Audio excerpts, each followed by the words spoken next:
एक आदमी की बाह अचानक किसी अदृश्य शक्ति द्वारा उसके पीछे मौजूद अजीबोगरीब गुफा जैसे छेद में बुरी तरह से फंस गई। जैसे ही उसने मदद के लिए आवाज लगानी चाहिए, वो गुफा और भी ज्यादा कसने लगी। यह डरावना मंजर देखकर वो जोर जोर से छटपटाने लगा, अपनी पूरी ताकत लगा दी हाथ निकालने में, मगर उस छेद की अदृश्य शक्ति और भी ज्यादा बलशाली हो गई, मानो वह उसकी पूरी बाह को निगलने पर तुल गई हो। ठीक उसी वक्त उसका एक साथी वहां पहुंचा और बचाने की कोशिश करने लगा, मगर वह छेद जैसे जिंदा हो गया हो। अब वह जगह जगह हरकत करने लगा, फंसे हुए हाथ को एक तरफ से दूसरी तरफ घसीटता रहा। इसी बीच एक और साथी आ गया और उसने फौरन आदमी का शरीर कसकर पकड़ लिया। तीनों की संयुक्त कोशिश से आखिरकार वह आदमी उस डरावनी शक्ति से बाहर खींच आया, मगर जैसे ही सभी ने उसकी हालत देखी, सबके होश उड़ गए।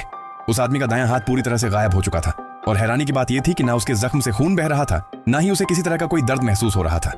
फौरन स्पेसशिप का डॉक्टर बुलाया गया, पर वो भी इस अजीब घटना को समझ नहीं पाया। तभी थोड़ी दूरी से अजीबोगरीब आवाजें सुनाई देने लगी।